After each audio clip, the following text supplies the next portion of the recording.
India में आपका स्वागत है और आपके साथ मैं हूं गौरव सिन्हा। इस वक्त हमारी मौजूदगी बहुचर्चित शिक्षक नेता से जननेता बने मनीष सिंह के समक्ष है। आज हम उनसे वर्तमान समय के ज्वलंत सवालों का जवाब जानने आए हैं, तो चलिए उनसे बात करें। सबसे पहले STF लाइव इंडिया में आपका स्वागत है। आपका भी स्वागत है, धन्यवाद आपका। शिक्षक नेता से जन नेता क्यों बनना पड़ा? देखिए, बनना नहीं पड़ा, लोगों की अपेक्षाएं थी। क्योंकि मैं लगातार लोगों से जुड़ा हुआ था, लोग हमसे मदद ले रहे थे, मैं उनके बीच बना हुआ था, तो लोगों की अपेक्षाएं थी ज़्यादा कि हम उनके बीच हमेशा रहें। और हमेशा रहने का मतलब है कि ड्यूटी सही से नहीं कर पाना। और अगर कोई व्यक्ति नौकरी करते हैं तो उनकी नैतिक जिम्मेदारी बनती है कि नौकरी का जो कर्तव्य है उसको अच्छे से निभाएं। और मैं इस काम में रहते हुए अच्छे से नहीं कर पा रहा था। मैंने अपने रिजिग्नेशन में भी लिखा है कि मेरी आवश्यकता अब स्कूल से ज़्यादा समाज को है, इसलिए मैं रिजाइन कर रहा हूं। और ये बोल करके मैंने इस्तीफा दिया। सरकारी नौकरी पाने के लिए लोग तरह तरह की जुगत लगाते, लेकिन आपको नियोजित शिक्षक का पद क्यों त्यागना पड़ा? बोले ना कि हर एक व्यक्ति का अपनी योग्यता के अनुसार चॉइस अपना फील्ड चुनना चाहिए और अपने इंटरेस्ट के अनुसार। नौकरी, अगर आप वास्तव में पढ़े लिखे हैं तो आपको नौकरी करके अपने प्रतिभा को एक दायरे के अंदर नहीं बांधना चाहिए। आपको वहां से निकल करके आपके अंदर जो योग्यता क्षमता है उसका लाभ ज्यादा से ज्यादा लोगों को मिले। ठीक है, मेरे स्कूल में रहने से बच्चों को भी काफी लाभ मिल रहा था, लेकिन मुझे लगा कि उससे ज्यादा जरूरत समाज को है, समाज के अन्य वर्ग को है। इसलिए बहुत सारे वर्ग थे जो त्राहिमाम थे। आप जाके देख लीजिए, ब्लॉक में, कलेक्ट्रेट में, थाने में रोज चक्कर लगा लगा के थक चुके हैं लोग। एक माध्यम चाहिए था लोगों को जो उनकी बातों को उचित मंच पर उठा सके, इसलिए हमको वहां से हट करके लोगों के बीच आना पड़ा। शिक्षक पद त्यागने के बाद भी आप शिक्षक संघ में बतौर शिक्षक नेता बने हुए, आखिर उद्देश्य क्या है इसका? मैं जिस समय 20 सितंबर को रिजाइन किया था अपनी नौकरी से, और 24 सितंबर को अपने संगठन से भी रिजाइन कर दिया था, अपने प्रदेश उपाध्यक्ष पद से और जिलाध्यक्ष पद से भी। लेकिन पूरे जिले के शिक्षक मेरे पास आकर के एक तरह से कहा जाए कि धरना दे दिए कि वो लोग बोले कि मुझे अगर पता होता कि आप नौकरी से रिजाइन कर रहे हैं तो मैं कभी नहीं करने देता, और अब अगर कर ही दिए हैं तो कम से कम संगठन में बने रहिए, आपकी ज़रूरत संगठन को है। और उनकी बात को हम नहीं टाल सके। जब तक कोई हमारे नए साथी उसका नेतृत्व करने के लिए आगे नहीं आ जाते हैं तब तक मैं वहाँ रहूँगा। और संगठन के पद पर रहूँ या ना रहूँ, 2-3 सेक्टर है जो बिल्कुल हमारे रग रग में बसता है। वो है स्पोर्ट्स, एजुकेशन, टीचर। तो छात्र, खिलाड़ी और शिक्षक, ये मेरे एकदम ब्लड में बसता है। तो जब तक मैं जीवित हूँ उनके अधिकार की रक्षा के लिए मैं हमेशा संघर्ष करता रहूँगा, चाहे संगठन के पद पर रहूँ अथवा नहीं रहूँ। मैं प्रयास कर रहा हूँ कि ये जिम्मेदारी कोई और साथी ले लें। वर्तमान समय की बीमार शिक्षा व्यवस्था पर आपकी क्या प्रतिक्रिया है? देखिए, ये कोई एक व्यक्ति की जिम्मेदारी नहीं है। सबसे पहले इसमें सबसे ज्यादा अगर किसी को जागरूक होना होगा तो अभिभावक को, क्योंकि सरकार ने बहुत सारी व्यवस्थाएं दी हुई है और व्यवस्था को जो हमारे जनप्रतिनिधि हैं और जनता के हाथ में बहुत सारी व्यवस्थाएं दी गई है, लेकिन उसको लोग सही तरीके से यूज नहीं कर पाते। जैसे सरकारी स्कूल का जो अध्यक्ष होता है, कौन होता है? उस वार्ड का वार्ड पार्षद होता है। उसका सचिव कौन होता है? जिसके सिग्नेचर से फाइनेंशियल गतिविधि होती है, उसका सचिव कौन होता है? माता समिति की एक सदस्य होती है, यानी उस स्कूल में पढ़ रहे बच्चे की माँ ही उस विद्यालय की शिक्षा समिति की सचिव होती है। यानी सीधा सीधा पब्लिक के हाथ में उसका संचालन की जिम्मेदारी है। लेकिन अगर पब्लिक ही करप्ट हो जाए, अभिभावक ही करप्ट हो जाए, अभिभावक स्कूल पहुंचते हैं ये देखने के लिए नहीं कि मेरे बच्चे सही तरीके से पढ़ रहे हैं कि नहीं पढ़ रहे हैं, वो ये देखने के लिए पहुंचते हैं कि हमारे बच्चे को जो 500 रुपया मिलना था वो मिला कि नहीं मिला। 1 साल तक बच्चा नहीं पढ़ रहा है, कोई बात नहीं, वो नहीं जाते हैं देखने के लिए। लेकिन जब उनको पता चलता है कि 500 रुपया सरकार का किसी छात्रवृत्ति वगैरह मिलने वाला है तो वो एकदम लाठी लेके पहुंच जाते हैं। तो अभिभावक को जिस दिन ये समझ में आएगा कि पढ़ाई जरूरी है, उस दिन वो सारा व्यवस्था सुधर जाएगा। जिस दिन लोगों को लगेगा कि शराब, जात, धर्म, गोतिया, क्षेत्रवाद से हट करके शिक्षा के लिए वोट करना शुरू कर देंगे कि इस व्यक्ति को हम अगर वोट देते हैं तो हमारा बच्चा शिक्षित होगा, हमारा समाज शिक्षित होगा, हमारा समाज आगे बढ़ेगा, तो सब कुछ सुधर जाएगा। और जहां तक मेरी बात है तो मैं भले ही रिजाइन कर दिया हूं शिक्षक पद से, लेकिन आज भी खगड़िया जिले में मैं शिक्षा के लिए काम कर रहा हूं। आप देख सकते हैं कोची साइंस क्लासेज के रूप में एक ऐसा संस्थान है, प्राइवेट लिमिटेड है, ऐसा संस्थान है कि हमारे यहाँ के कम से कम हमको लगता है कि हर साल हम प्रयास कर रहे हैं कि 40 से 50 करोड़ रुपए खगड़िया वासियों का बचे और नमक रोटी खा करके, पैदल चल करके बिल्कुल न्यूनतम शुल्क के अंदर वो IIT और मेडिकल करने की सोच अपने अंदर जिंदा रख पाए, उसको पूरा कर पाए, इसके लिए हम प्रयासरत हैं। और यहाँ पर कोचिंग एसोसिएशन को लीड करते हुए भी कोचिंग संचालकों से भी हम लोग अपील हमेशा करते रहते हैं, या अपने संगठन शिक्षक संगठन को लीड करते हुए अपने शिक्षक भाइयों के बीच भी हम हमेशा इस बात को रखते हैं कि आप अपनी जिम्मेदारी को अच्छे तरीके से निभाते रहें, ताकि हम जो लड़ाई लड़ रहे हैं उसमें एक तो हमारा मॉरल हमेशा बोल्ड रहे कि हम काम कर रहे हैं तो हमको उसका सही जो मेहनताना है वो मिलना चाहिए। इसके साथ साथ जब हम बच्चों को अच्छे तरीके से पढ़ाएंगे तो बच्चों के जो अभिभावक हैं उनका भी हमको समर्थन मिलेगा कि नहीं, हमारे बच्चों के लिए काफी मेहनत कर रहे हैं, इनको वाजिब मेहनताना मिलना चाहिए। तो ये बात हम हर एक मंच से शिक्षा के लिए उठाते रहते हैं और जहां तक संभव हो पा रहा है खगड़िया की शिक्षा व्यवस्था को आगे बढ़ाने के लिए हम लोग हमेशा सतत प्रयास करते रहते हैं। शिक्षा अधिकारियों पर रोज विभिन्न तरह के आरोप लग रहे हैं, लेकिन ना ही दोषियों पर कार्रवाई होती है और ना ही मामले की जांच होती है। इसको आप किस नजरिए से देखते हैं? देखिए, एकदम बिल्कुल आरोप जो भी लग रहे हैं वो 100% सही है मेरे नजर में।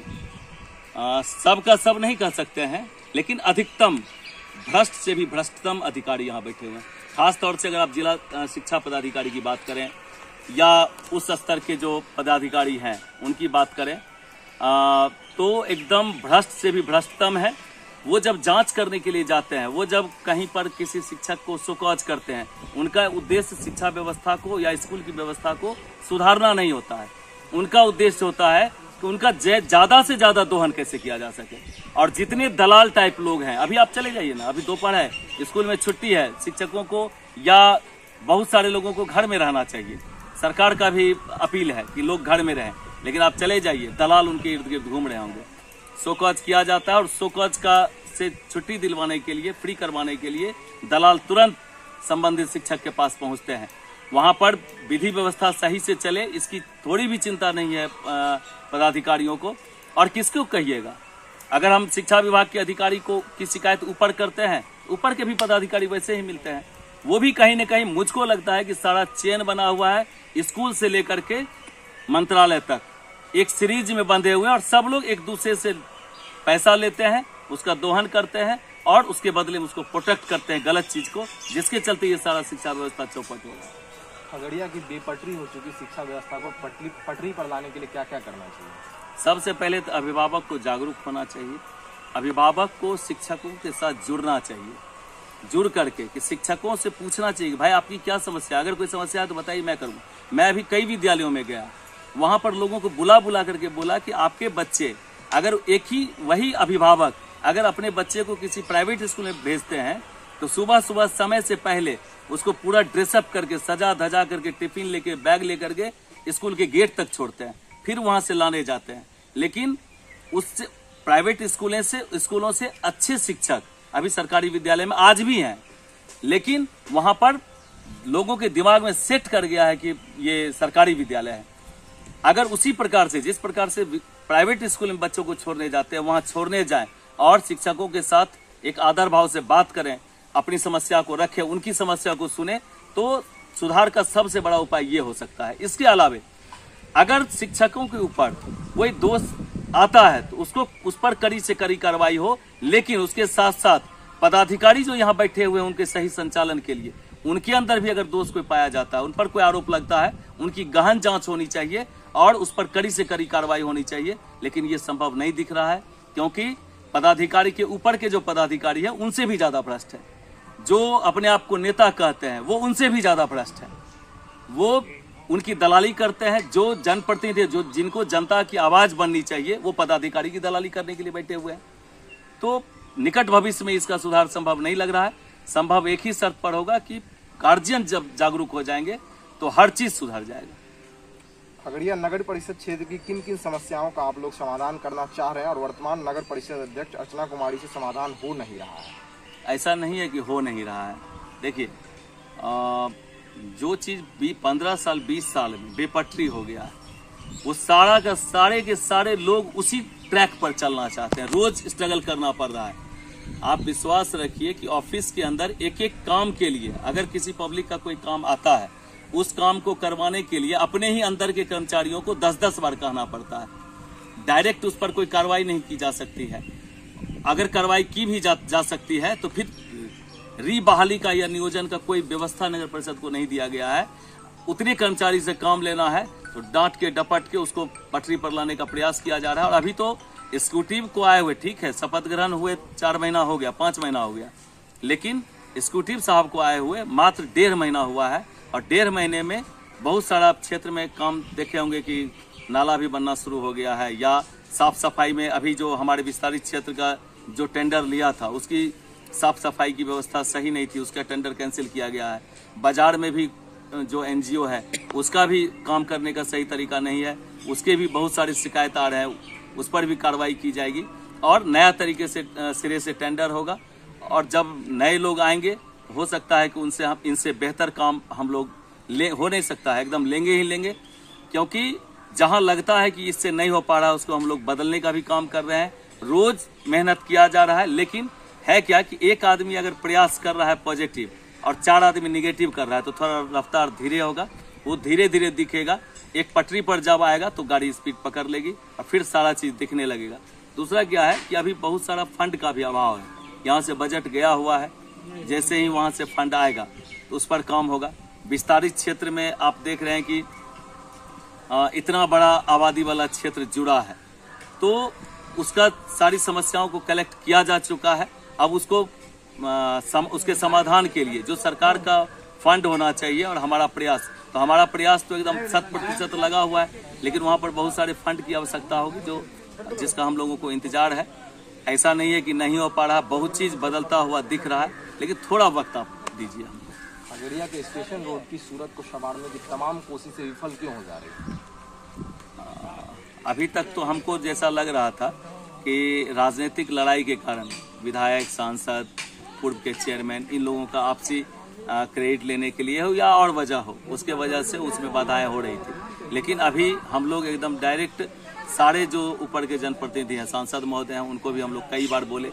उनका प्रयास भी रहा है कि अभी रेलवे से वो एनओसी ले लिए हैं, एनओसी लेकर के आए हैं और इसको हम लोग पथ निर्माण विभाग को दे दिया गया है। पथ निर्माण विभाग यहाँ से डीपीआर भेजेंगे सरकार को, फिर सरकार स्तर से हम लोग प्रयास करेंगे कि वहाँ से फंड आ जाए, तब ये काम शुरू होगा। क्योंकि 2-3 विभाग में उलझा हुआ यह है, तो हम लोग का जो जनप्रतिनिधि का स्तर का काम है, हम लोग आपस में सब लोग मिल करके प्रयास कर रहे हैं। विधायक जी भी प्रयास कर रहे हैं, सांसद महोदय भी प्रयास कर रहे हैं, सब लोग प्रयास कर रहे हैं। अब है कि विभाग स्तर का, तो विभाग यहाँ से PWD, यहाँ से DPR उनका बन करके तैयार है। इधर 2-3 दिन से बात नहीं हुई है, 4-5 दिन पहले बात, 1 सप्ताह पहले बात हुई थी, तो वो बोले थे कि लगभग तैयार है, हम लोग अब सरकार को भेजेंगे, पथ निर्माण विभाग को, मंत्रालय को। तो जैसे ही भेजेंगे वो, तो यहाँ से हम लोग जाकर के वहाँ स्तर से भी प्रयास करेंगे, फंड आए और वो काम जल्दी से शुरू हो। लेकिन इस साल 2023 है, इसमें हम लोग निश्चित रूप से उस काम को प्रारंभ पूरा करेंगे। इस बरसात में मुझे नहीं लगता हो पाएगा, लेकिन इस साल हो जाएगा। सनौली स्थित कर्मचारी के निजी कार्यालय से दर्जनों रजिस्टर्ड 2 गायब होने के महीनों बाद भी न ही चोर पकड़ में आया है और न ही रजिस्टर्ड 2 की बरामदगी हुई है। यह क्या दर्शाता? जमीन का दाखिल खारिज कराने वाले लोग कब तक भटकते रहेंगे, क्या कहना चाहिए? मैं लगातार इस बात को लेकर के व्हाट्सएप के माध्यम से, सोशल मीडिया के माध्यम से पुलिस और प्रशासन तक इस बात को, जो सवाल आपका है, यह सवाल हम पहुंचाते रहे हैं। और मुझको लगता है कि इसमें सिर्फ कोई चोर नहीं है, हाँ, इसको पूरे प्लान्ड वे में करवाया गया है। और इसमें कहीं न कहीं जो विभागीय लोग हैं वो भी इसमें इन्वॉल्व हैं, भूमि माफिया भी इन्वॉल्व हैं, जो गलत को सही और सही को करने के लिए करोड़ों लाखों का उलटफेर करते रहते हैं खगड़िया में, उनका भी इन्वॉल्वमेंट है, पदाधिकारी का भी इन्वॉल्वमेंट है। आप देखिए ना, छोटी सी बात कि होमगार्ड का 3 राइफल छिनाया और 24 घंटे के अंदर, शायद 24 घंटे में ही ना, 24 घंटे में पूरा यहाँ से लेके DIG स्तर तक कैंप करके 3 राइफल, जो 3 पुलिस को प्रभावित कर रहा था उसका सस्पेंशन होता या पुलिस विभाग की बात होती, वहां पर सारे के सारे लोग कैंप करके कहां कहां से जाके किस किस पंचायत से ढूंढ करके लाए, आप ही लोग के न्यूज में हम लोग देखें। और इतना बड़ा, जिससे कि हमको लगता है हजारों लोग प्रभावित हो रहे हैं। रजिस्टर 2 के नहीं होने से ऑनलाइन जो करने की प्रक्रिया है वो रुक गई है, दाखिल खारिज की प्रक्रिया रुक गई है, रजिस्ट्री के लिए जो जमीन का लोग इंक्वायरी करने जाते हैं वो नहीं पता चल पा रहा है, रसीद नहीं कट पा रहा है, लोग परेशान हैं, शिकायत की जा रही है। लेकिन हमारे वरीय पदाधिकारी चुपचाप शांत बने बैठे हैं। वो रजिस्टर मिलना बहुत आवश्यक है, और नहीं तो उसका वैकल्पिक व्यवस्था करना जिला प्रशासन की जिम्मेदारी बनती है। और जो लोग इसमें इन्वॉल्व हैं उसको कड़ाई से जांच करें। और मुझको लगता है कि मतलब बुरा लगेगा फिर, क्योंकि मैं जब बोलता हूं, पब्लिक की बात बोलता हूं, तो पदाधिकारी को बुरा लगता है। बढ़िया पदाधिकारी इसमें इन्वॉल्व है, निश्चित रूप से बढ़िया पदाधिकारी। और पुलिस अभी तक बहुत एक्टिव होकर के नहीं काम कर रही है, तो पता नहीं पुलिस की क्या मंशा है या पुलिस का भी इन्वॉल्वमेंट है, मैं नहीं कह सकता हूं। लेकिन कहीं न कहीं सारे लोग मिल करके ये लोगों को परेशान करने पर लगे हुए। बिल्कुल इसका मिलना जरूरी है, नहीं तो बहुत लोग ऐसे ही जमीन को लेकर के रोज मर्डर हो रहा है, पुलिस सोई रहती है, कंप्लेन जाता है, मर्डर हो जाता है, तब लाश का पोस्टमार्टम कराने के लिए पुलिस पहुंचती है। लेकिन अगर पहले से कोई बात हो तो उस पर कोई प्रिकॉशन नहीं लिया जाता है। आपको आपके विरोधी भू माफिया क्यों कहते हैं? कहेंगे क्यों नहीं, वो तो कुछ भी कर सकते हैं, गाली भी देते हैं, ये भी कहिए ना, वो गाली भी देते हैं। जिनको परेशानी होगी बहुत तरह का बात कहेंगे, वो पब्लिक तय करेगी कि भू माफिया कौन है, बोलने वाले हैं कि हम हैं। भू माफिया का मतलब पहले समझा दे लोग। 2 तरह के कारोबारी हैं समाज के अंदर। एक है जो पूरा एकदम प्यूरिफाई, जिसमें कि टेस्ट किया हुआ मटेरियल उपभोक्ता तक पहुंचाते हैं, चाहे वो सरसों तेल हो, आटा हो, चावल हो, कुछ भी हो। दूसरा तरह का लोग होता है जो तरह तरह का चीज मिक्स करके मिलाता है, ठीक है, मार्केट में उतारता है। दोनों बिजनेसमैन ही हैं। अब दोनों में से माफिया किसको कहिएगा, आप तय कर लीजिए, पहली बात। दूसरी बात कि मैं उसको मानता हूँ भू माफिया जिसके वजह से जमींदार या जमीन मालिक दर दर भटक रहे हैं, और उन भू माफियाओं के साथ कर्मचारी मिल करके, आप देख लीजिए ना, अगर मैं रहता तो कर्मचारी और सीओ के खिलाफ ऐसे बात करता क्या? वो तो दलाल लोग जाकर के सीओ के यहाँ धरना दिए हुए रहते हैं, सीओ उससे पैसा लेते हैं, उसका आप गलत जमीन भी है, उसका 5,000 रुपया बिना लिए हुए जाके देख लीजिए, सीओ मोटेशन के लिए नहीं आगे बढ़ाता है फाइल। आप DCRR के यहाँ चले जाइए, SP के यहाँ चले जाइए, थाना में चले जाइए, थाना में लोग केस एंट्री करवाने के लिए त्राहिमाम रहते हैं। 1-2 थाना, मतलब कुछ SI को छोड़ दिया जाए, तो आप देख लीजिए ना टाउन थाना का क्या स्थिति है। टाउन थाना में रोज 10 आदमी हमको कहने के लिए आते हैं, सर बिना पैसा का मेरा ये काम नहीं हो रहा है, वो काम नहीं। सबसे भ्रष्ट अगर कोई पदाधिकारी है थाना स्तर पर, तो टाउन थाना को देख लीजिए। हर जगह ये स्थिति है और कोई बोलेगा नहीं। मैं बोलूंगा, मेरा विरोध है। सारे SP साहब हमको गुंडा कहते हैं, मैं कितना बड़ा गुंडा हूं देख लीजिए, ठीक है। मेरा यहाँ थाना में गुंडा पंजी में दर्ज है नाम, मुझको हर महीने थाना पर जाके अटेंडेंस बनाना पड़ता है। मैं कितना बड़ा गुंडा हूँ, और रोज मर्डर हो रहा है, उसकी चिंता उनको नहीं है। मर्डर कैसे रुके खगड़िया के अंदर, शराब कैसे कम हो खगड़िया के अंदर, जो ये कुर्ता वाले बहुत सारे लोग शराब में इन्वॉल्व हैं। हमारे नगर के अंदर चले जाइए, नगर का कोई पंचायत, सनौली ले लीजिए, रांको ले लीजिए, इधर दान नगर ले लीजिए, बलवाही ले लीजिए, अड्डा बना हुआ है स्माइक का, हर जगह बिक रहा है, उस पर पुलिस का नजर है। लेकिन मेरे जैसा लोग अगर पब्लिक के बात को, जो बात अगर प्रशासन खुद से सुनना शुरू कर दे, तो हमको बोलने की जरूरत नहीं है। मुझको एक प्रतिनिधि के रूप में क्यों चुनती है किसी को पब्लिक? उनकी आवाज को अगर 1000 आदमी 1000 बार समस्या लेके प्रशासन के पास जाएंगे तो दिक्कत होगी। तो 1000 बार नहीं जाए तो एक प्रतिनिधि को दिया गया है कि आप कलेक्ट करके वहां दीजिए। और जब हम पुलिस और प्रशासन के पास सही बात रखते हैं तो उनको बुरा लगता है, उनकी नज़र में हम गुंडा हो जाते हैं। और गुंडागर्दी कौन करता है शहर के अंदर, देख लीजिए जाके। पूर्व विधायक रणवीर यादव ने कहा कि खगड़िया आने वाले पदाधिकारी यहां आने के बाद जाना ही नहीं चाहते, कनीय पदाधिकारी के तौर पर यहां से तबादला होता है, फिर वरीय पदाधिकारी बनकर यही आ जाते। इसको आप किस नजरिए से? बिल्कुल सही बोले हैं, मैं भी इस बात का समर्थन करता हूँ, क्योंकि यहाँ पर न नेता है न जनता है, सिर्फ और सिर्फ दलाल है। जा करके सिर्फ दलाली करना, और उसका इतना बड़ा पेट हो जाता है कि वो पेट दूसरे जिला में भर ही नहीं सकता है। यहाँ से इतना लूट करके जाता है कि फिर उसी में से और पैसा देकर कोई पदाधिकारी का बात करिए ना। मैं तो सारे बेचारे लोगों को से रोज मिलता हूँ, बेचारे लोग रोज मेरे पास आते हैं कि फलना साहब ने इतना ले लिया, फलना साहब ने इतना ले लिया। सबका कुंडली है मेरे पास, ठीक है। कौन बोलेंगे? सारे के सारे भ्रष्ट अधिकारी बैठे हुए हैं और वो यहाँ बने रहना चाहते हैं, क्योंकि यहाँ कोई बोलने वाला नहीं है। मैं बोलता हूँ मेरे ऊपर फिर एक मुकदमा होता है, फिर एक मुकदमा होता है। मुकदमों का भरमार लगा हुआ है, लेकिन जो स्वभाव है वो छूटता नहीं है। बाकी लोग चुपचाप जा करके देखिए। अभी मैं ग्रुप पर लिखता हूँ, न पत्रकार का कोई आवाज आता है। पत्रकारिता में ही आप देख लीजिए ना, बेबाक दो टूक रखने वाले कितने चैनल, कितना पोर्टल है, आप देख सकते हैं। पीछे पीछे पीछे पीछे घूमते रहता है, एकदम बोलता क्या कहें। वो कोई डीएम का आवाज बना हुआ है, कोई दलाल का आवाज बना हुआ है, कोई उसका आवाज बना हुआ है। जनता का आवाज कौन बना हुआ है? न नेता बना हुआ है जनता का आवाज, न चैनल है, न पदाधिकारी है। बेचारा है, मरे और लूटने वाला लूटेगा। फिर यहाँ चूंकि लूटने का बहुत सारा स्कोप है, फिर आएंगे वही पदाधिकारी बन के। काय छोड़ेंगे खगड़िया? यहाँ तो हम ही लोग पहुंचाने के लिए तैयार है। पत्रकार भी पहुंचा था, पत्रकार दलाली करता है, नेता दलाली करता है कुर्ता पहन करके। किसकी कहिएगा? सारे के सारे सारा सिस्टम चौक कर गया, मर गया है। इसको एकदम सजीवन बूटी की जरूरत है, हनुमान जी की जरूरत है बिल्कुल, नहीं तो सब खत्म है। बोलिए, मैं भी हूँ, मेरे ऊपर आरोप लगाइए, मैं खंडन करूंगा। कोई बोलता नहीं है। आपको क्या लगता है बिहार में वाकई शराबबंदी है?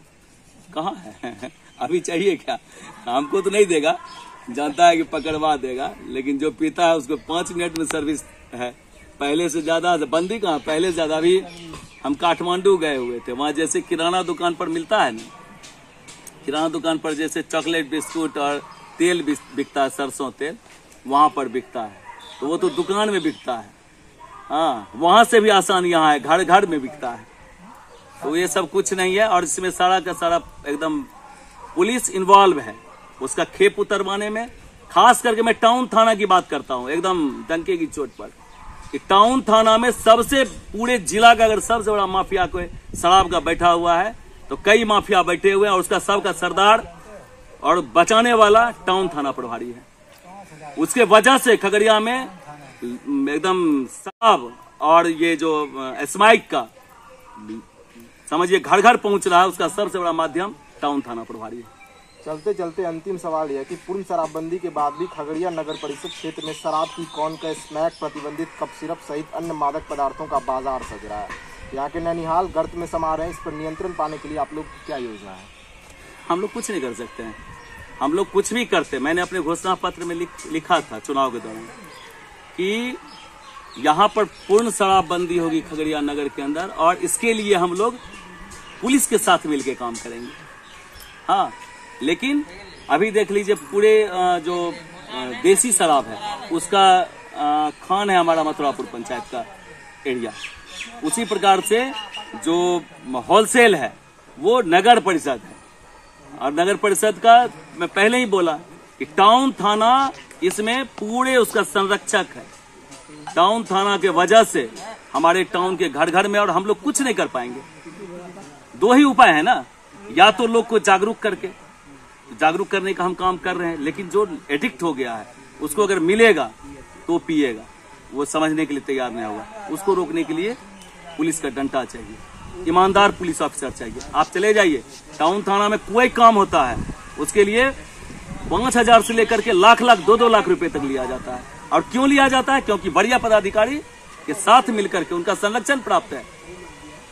लूट रहा है, खगड़िया बेचारा बना हुआ है, कोई बोल नहीं सकता। मैं बोल रहा हूं ना, तो सारे को वर्दी वाले को कुरकुरी लगता होगा। आप दिखाइए, सारे कुरकुरी लगेगा, लेकिन अपना गिरवा कोई झांक के नहीं देखेंगे कि कितना लूट रहा है। अगर ईमानदार ऑफिसर होगा, मैं ईमानदार ऑफिसर को एकदम गले लगाता हूँ, सर पे घुमा के करने के लिए तैयार हूँ। नहीं तुम कितना बड़ा पदाधिकारी है, मैं तुम्हारे मुंह पर थूकता हूँ क्योंकि तुम चोर है, भ्रष्ट है, खगड़िया को लूट रहा है, तुम खगड़िया की युवा को बर्बाद कर रहा है, नशा में डुबा रहा है। तुम मेरे नजर में बिल्कुल पांव का जूती हो, तुम पदाधिकारी दूसरे के लिए होगे, तुम भ्रष्ट हो। तो आपने देखा बहुचर्चित शिक्षक नेता से जन नेता बने मनीष सिंह जी ने खगड़िया के सिस्टम पर कितना प्रहार किया है। फिलहाल इस खबर में इतना ही, धन्यवाद।